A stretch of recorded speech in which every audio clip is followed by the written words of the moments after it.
Menurut kalian, yang bisa menyelesaikan secara tuntas perselisihan ataupun kasus mafia sindikat skincare dengan pemerasan ataupun juga penyuapan ini siapa?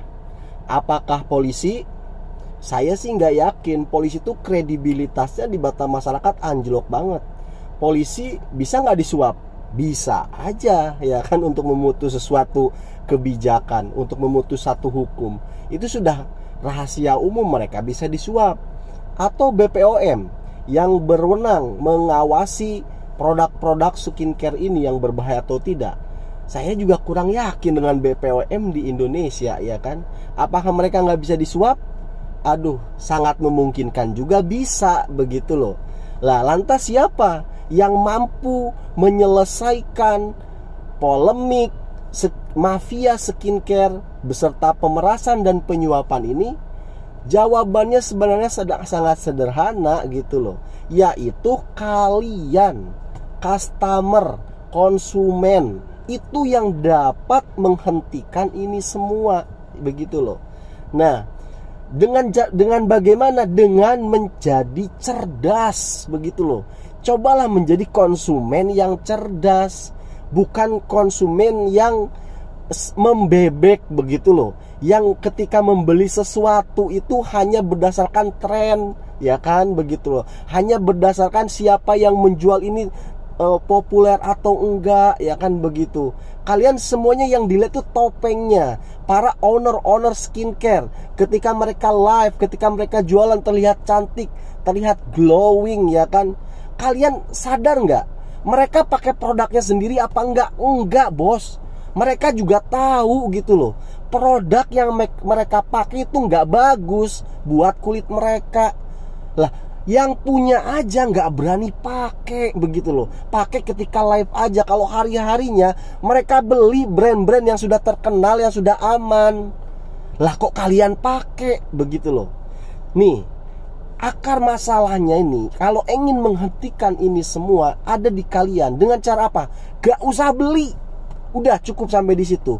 Karena yang terjadinya pemerasan, yang terjadinya penyuapan, terjadinya mafia ini karena di sana ada potensi duit, ada potensi keuntungan, potensi cuan, begitu loh.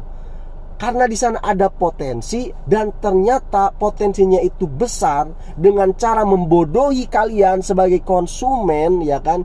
Padahal sudah banyak itu orang-orang menjelaskan, ini loh saya pakai produk ini bukan karena saya mau menjatuhkan. Ini jujur, muka saya hancur, kulit saya hancur. Banyak yang mereview begitu. Tapi kenapa kan begitu bebalnya, begitu loh. Malah ngebelain si ownernya, malah ngebelain yang meras, malah belain yang nyuap. Hey, coba fokus kepada akar masalahnya, yaitu produknya. Kalau produk ini nggak laku, mau memperebutkan apa mereka? Mau mempermasalahkan apa mereka, begitu loh, ya kan? Coba nggak laku, bagaimana biar nggak laku? Biar tidak ada potensi cuan, tidak ada potensi duit di sana. Jangan dibeli, ya kan? Sesederhana itu gitu loh. Terus kalian juga ngapain sih beli-beli begitu? Top kalian nih, dulu sebelum brand-brand ini muncul, ya kan, dengan sekarang setelah muncul lalu kalian beli, cantik mana? Saya tanya, cantik dulu apa cantik sekarang? Saya tanya, ayo jawab jujur. Apa kalian sekarang lebih cantik setelah beli produk-produk mereka? Kagak, bos. Dari dulu kalian sampai sekarang ya sama aja, begitu-begitu aja kalian itu. Tambah cantik apa enggak? Enggak. Apa kalian berubah menjadi seperti ownernya skincare itu? Kagak, ya begitu-begitu aja. Begitu. Masa sampai segini aja kok susah banget sih, bebal banget begitu loh. Udahlah, balik aja ke produk nenek kamu, ke produk emak kamu. Apa? Wardah tuh saya sebutin mereknya, Purbasari misalkan, Mustika Ratu, itu semua produk lokal, produk Indonesia. Begitu loh, iya kan? Ibu kamu tuh loh, nenek kamu ya cantik-cantik aja, begitu loh. Nah itu loh masalahnya, itu di situ. Ayolah gitu loh. Jangan sebebal itu. Kalian ngapain sih sebebal itu gitu loh? Mau ngapain? Mau jadi apa? Mau jadi bidadari dengan membeli produk itu tiba-tiba berubah? Come on, bos. Come on, tidak ada yang instan begitu. Kalau mau instan, mau cantik alami dari dalam, makan makanan yang misalkan memperbarui sel lebih baik, memperbaiki kulit lebih baik. Itu makan apa? Makan makanan tradisional. Misalkan untuk kulit apa? Misalkan untuk kulit makan, misalkan daging ikan salmon, misalkan begitu. Kalian malah beli stem cell, apa namanya itu? DNA salmon, DNA tomato. Beli aja tomatnya kamu makan. Begitu loh, DNA salmon. Ngapain beli kosmetik mengandung DNA salmon yang itu semua isinya bohong? Beli aja salmonnya, lebih murah. Ya kan? Kandungan DNA-nya lebih besar. White tomato, beli tomatnya, makan. Sederhana itu loh cara berpikirnya. Ampun. Nah, sekarang coba saya ingin membahas satu kasus, yaitu tadi yang itu gergeten saya kosmetik. Tapi ini ada juga kasus nih, yaitu tentang Nunung, artis Indonesia yang dulu dia itu sampai menghidupi 50 keluarga, kan begitu. Aku ini kan tulang punggung keluarga, dan besar sekali yang aku tanggung. Itu ada 50-an, cuman kan sekarang kan mereka udah lulus kuliah, udah selesai kuliah, udah. Tapi sekarang tragisnya dia sekarang ya duit di rekening tinggal 240.000. Nih ya, ini bukan hoax. Ini aku nggak tahu kalau mau ditanya ini loh. Tiba-tiba. Kemudian tinggalnya juga di kos-kosan, kan begitu. Sejak kapan ngekos, Mi? Sudah hampir 7 bulan, 8 bulan. Kemudian ada komentar netizen begini, belajar dari Nunung katanya. Ternyata kita tidak boleh mendahulukan kepentingan orang lain, sedangkan kita melupakan kepentingan diri sendiri. Akhirnya di masa-masa akhir justru kita yang kesulitan gitu loh. Inilah yang dinamakan generasi geprek. Akhirnya yang 50 orang ini bergantung kepada Nunung begitu kan. Ada yang mengomentari seperti itu dengan cara mengambil pelajaran. Nah, menurut kalian sebenarnya tindakan Nunung membiayai 50 keluarga itu tepat apa enggak sih? Kan gitu tuh pertanyaannya. Nah, coba kita akan sama-sama bongkar di sini, akan sama-sama analisis. Begini, tidak ada yang salah dengan kebaikan. Kebaikan Nunung memberikan kepada 50 keluarga itu baik, perbuatan baik, dan itu tidak pernah salah. Begitu kan? Nah, apakah salah yang dilakukan Nunung? Menurut saya tidak salah. Karena Nunung melakukan itu semua di waktu itu ketika dia rezekinya benar-benar berlebih, ya kan? Bukan berarti Nunung tidak memperhatikan dirinya, enggak begitu loh.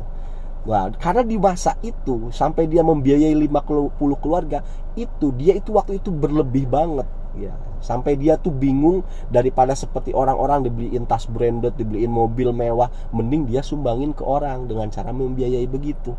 Tidak ada yang salah begitu loh. Sebenarnya mengambil pelajaran itu bukan buat Nunung, tetapi buat yang 50 keluarga ini yang bergantung kepada Nunung dan tidak tahu diri begitu loh. Itu yang harus menjadi pelajaran itu buat mereka, bukan buat Nunung. Kalau buat Nunung itu adalah sebuah tindakan yang sangat tepat. Akan saya jelaskan tepatnya di mana. Tapi kan Bang, sekarang dia jadi jatuh miskin tuh, sampai tinggal di kos-kosan, rumah dijual, mobil dijual gara-gara 50 keluarga. Nggak begitu caranya, ya kan? Karena kebaikan tetap menjadi kebaikan dan itu baik buat kamu, begitu loh ya. Itu pelajaran begitu tuh, itu buat mereka yang 50 keluarga yang bergantung pada Nunung dan tidak tahu diri gitu loh. Nah, sekarang kita coba Nunung berbuat baik kepada 50 keluarga itu, apakah membuat dia menjadi miskin? No. Tidak. Yang menyebabkan dia miskin bukan karena membantu 50 orang, bukan begitu loh. Karena untuk bisa kaya, dari miskin bisa kaya itu mudah begitu loh. Tetapi untuk bisa berbuat baik membiayai 50 keluarga itu yang tidak bisa semua orang lakukan. Begitu loh. Yang membuat Nunung jatuh bukan itu faktor utamanya. Apa? Penyakit. Tetapi penyakit ini perlahan-lahan mulai sembuh, mulai diangkat. Dari mana coba? Bisa jadi dari karena Nunung punya kebaikan membiayai 50 keluarga, ya kan? Sekarang setelah dia ngekos-kosan, apakah ada tawaran untuk dibelikan rumah ataupun bahkan mau dibeli rumah untuk menempati rumah? Sangat banyak, termasuk dari Sule. Sule pun memberikan kesempatan, memberikan, nih Mbak Nunung tinggal di rumah saya aja, saya sediain semua lengkap dengan isi-isinya kalau mau tinggal. Kenapa demikian? Karena Nunung baik. Karena Nunung membiayai 50 keluarga. Karena Nunung baik. Coba Nunung itu nggak baik, ada nggak yang peduli begitu? Nggak ada. Sekarang dia mulai lagi diundang TV, diundang sana, diundang sini, orang-orang pada peduli. Kenapa? Kenapa pertanyaannya? Karena Nunung baik. Karena Nunung membiayai 50 keluarga. Begitu. Jadi semua kebaikan tidak ada yang sia-sia. Kebaikan bukanlah penyebab dari keburukan, tetapi keburukan penyebab dari tidak adanya kebaikan, begitu loh. Segala perbuatan baikmu itu, kalau dalam Islam dikatakan wa may ya'mal misqala dzarratin khairan yarah. Artinya apa? Barang siapa yang melakukan perbuatan baik meskipun itu seberat atom, maka Tuhan akan melihatnya ataupun Tuhan akan membalasnya. Tuhan tidak pernah melewatkan keadilannya terhadap segala kecil pun kebaikan kalian. Begitu.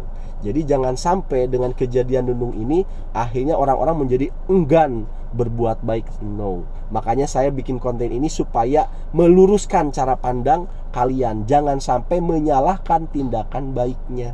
Begitu. Semoga bermanfaat. Terima kasih karena sudah menyimak.